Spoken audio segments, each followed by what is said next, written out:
Di daerah Indekos inilah pelaku WB tega menganiaya korban hingga meninggal dunia. Pelaku mengincar ponsel korban demi memenuhi kebutuhannya sendiri. WB, seorang pria berusia 45 tahun, tega menganiaya sekaligus membunuh bocah berusia 12 tahun hanya karena ingin merebut handphone milik bocah tersebut. Setelah menganiaya dan membunuh, WB lantas melarikan diri. Dengan mengajak kedua anaknya, WB berpindah-pindah kota. Hingga akhirnya pihak kepolisian berhasil menangkap WB. Lantas, bagaimanakah kronologi selengkapnya dan bagaimanakah pihak kepolisian berhasil menangkap WB? Mari ikuti penelusuran kami selengkapnya.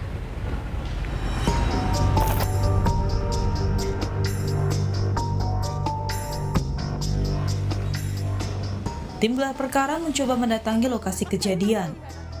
Ditemani ibu korban, dirinya menceritakan jika tak menaruh curiga kepada pelaku, karena dua anak pelaku kerap bermain bersama korban.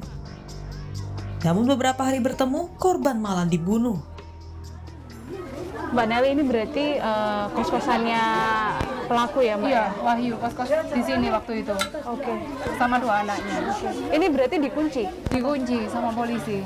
Kita si Jose ini ditemukan berdarah itu, Mbak Nelly langsung ke rumah sakit atau sempat ke sini dulu? Oh, ke rumah sakit. Ke rumah sakit. Iya, soalnya udah banyak orang di sini kan, saya dikasih tahu papa saya. Adik saya sempat ke sini juga, tapi kan udah banyak orang kan. Gitu. Oke. Nah, terus Kepada kami, ibu korban mengungkap jika pelaku baru tinggal di daerah tersebut. Pelaku diketahui kerap berhutang dan tidak memiliki citra yang baik.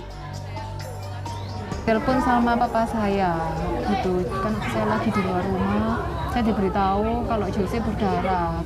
Gitu kan ya, saya waktu itu kan masih belum tahu ada apa kejadian persisnya.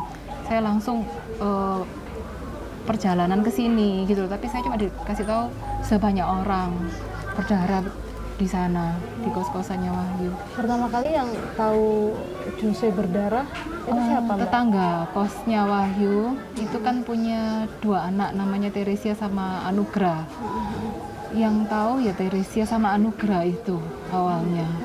Mereka kan Anugrahnya sempat berpapasan sama pelaku sama anaknya di Pasar Kembang situ kan.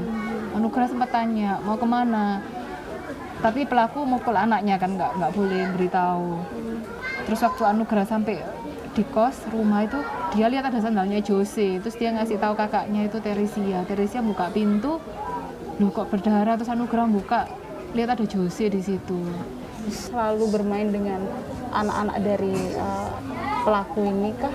Atau Baru kenal sih sebenarnya, kan pelaku itu kan baru pindah. baru Itu di hari berapa hari? Hari keempat apa hari kelima ya. Oke. Katanya sih kalau saya tanya ibu kosnya, mereka baru masuk itu hari Sabtu. Sabtu. Kan kejadiannya hari Rabu tanggal merah. Tapi saya sama Jose dari tanggal 19 Mei itu nggak di Surabaya, di Jakarta. Dari tanggal 19 Mei sampai 24 Mei malam saya baru balik Surabaya, 24 Mei. Jadi Jose baru kenal tuh mungkin baru 2 hari gitu loh. Oke, itu baru kenal berarti Iya. ya. Bukan yang sekitar 4 hingga 5 hari. Kesehariannya tersangka sendiri seperti apa, Mbak? Kesehariannya kalau saya sempat berdasarkan menyelidiki, dia sering utang-utang di Kupang Kerajaan sini. Dia sendiri sering utang makanan di warung-warung Di sekitarnya itu ya? Iya. Terus kurang baik juga sih. Terus tetangga saya sempat bilang anaknya dia itu sempat mau nyuri snack di tokonya tetangga saya di sana, mau nyuri makanan gitu ya. Terus selain itu saya sempat ngecek yang waktu dia ngekos di Duku Pakis Gang Masjid itu kan juga kurang baik juga. Sebelumnya kan. pernah kos di tempat lain? Iya, sebelum pindah di Kupang Kerajaan sini, itu saya sempat ngecek kok, itu ya juga pernah nyuri gas LPG, terus nggak tahu nyuri apa lagi, saya belum tahu. Cuma Wahyu sendiri sudah ngaku kalau dia pernah nyuri gas LPG waktu di Duku Pakis itu, dia sudah ngomong sama saya. Pihak kepolisian mengungkapkan jika pelaku membunuh korban karena ingin mengambil ponsel korban. Usai membunuh, pelaku pun kabur dan kerap berpindah tempat ke sejumlah daerah. Penganiayaan dan juga pembunuhan bocah 12 tahun yang akhirnya berhasil terungkap. Ya, jadi gini Mbak Via, pada tanggal 29 Mei ya, itu kita dapat laporan dari teman-teman Polsek bahwa ada kejadian diduga awalnya penganiayaan terhadap anak kecil. Lalu kita langsung gerak cepat dari Satreskrim Polres Surabaya, datang ke TKP dengan teman-teman dari Polsek. Dan saya kita lihat itu ada, saat kita olah TKP sana ada satu anak kecil lah, sudah tidak berdaya lah ya di lantai. Ada banyak darah, bercak darah di situ. Lalu langsung kita amankan langsung kita bawa yang bersangkutan ke rumah sakit dan kita lakukan penyelidikan di sana. Memang pada saat di situ kita sangat minim alat bukti, jadi untuk proses penyelidikannya sangat lama, Mbak. Sangat lama, dan pada saat itu yang korban kita bawa ke rumah sakit dan akhirnya posisinya koma pada saat itu, Mbak. Setelah selang beberapa hari yang bersangkutan dinyatakan telah meninggal dunia, dan akhirnya kita berhasil penyelidikan dari nol. Kita mendapat informasi kalau yang bersangkutan ini kabur, terkait para pelakunya ini kabur ke daerah barat, ke tujuannya ke Jakarta. Butuh waktu berapa lama waktu itu, Pak? Kurang lebih 14 hari, Mbak. Kurang lebih 14 hari, karena yang bersangkutan ini selalu berpindah-pindah tempat ya, tidak pernah menetap di satu tempat. Dia selalu berpindah, setiap hari dia berpindah antar kota, sampai akhirnya ke Jakarta di Pamulang itu. Kalau boleh tahu itu motifnya apa, Pak? Kalau motifnya dari hasil pemeriksaan kita,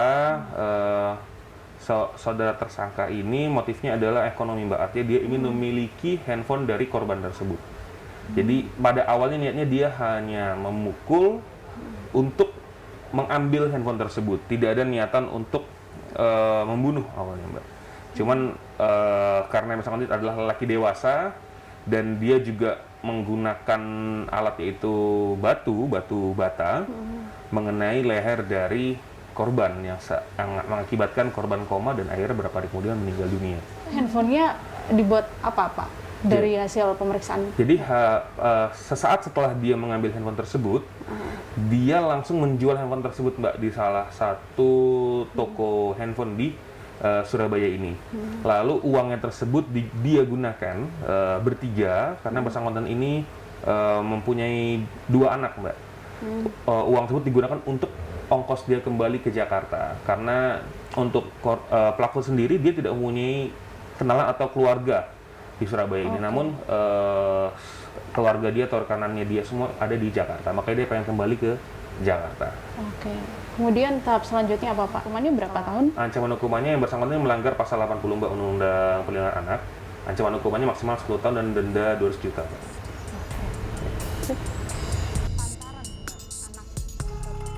Kepada tim gelar perkara, pelaku mengaku pepet karena terlibat hutang. Melihat ponsel korban pun menjadi solusi pelaku untuk mendapatkan uang. Pernah sih waktu itu lihat di jalan, dia jalan sama anaknya. Itu sebelum kejadian atau? Sebelum. Kalau sama orang tuanya sudah pernah tahu, sudah pernah berkomunikasi? Enggak pernah. Oh, berarti hanya tahu Jose itu aja ya, Pak? Iya. Oke. Itu seperti apa, Pak, kronologinya? Kok bisa Pak Wahyu ini menganiaya anak yang masih di bawah umur 12 tahun? Awal mulanya seperti apa itu, Pak? Awal mulanya saya udah bingung hidup sama anak-anak saya. Saya udah nggak tahu jalan bagaimana hidup ini. Hutang udah ada di kiri kanan. Saya mau balik ke Jakarta saya atau kemana saya juga udah nggak ada uang. Saya mau bergerak ke sana kemari juga udah nggak bisa, udah nggak punya apa-apa, habis-habisan. Lalu saya pikir, ya saya pikir ya untuk kalau pukul orang di leher itu yang saya sering lihat gitu ya, kok bisa pingsan. Apa yang mungkin bisa? Saya juga bingung sebetulnya saya ngambil paving block itu udah dari pagi itu pas saya ingin coba di jalan gitu. Cuman ya akhirnya anak saya sering main sama dia. Nah, ngeliat main game dia di handphone. Sebelumnya anak saya juga ada handphone kita terakhir tuh kita udah jual. Nah, akhirnya anak saya cuma ngeliat main gamenya dia. Sering kos saya itu di depan ada kursi itu bisa duduk-duduk anak kecil. Nah, itu dia duduk di situ sama anak saya suruh masuk main di dalam aja. Saya pikir 15 menit itu saya pikir mungkin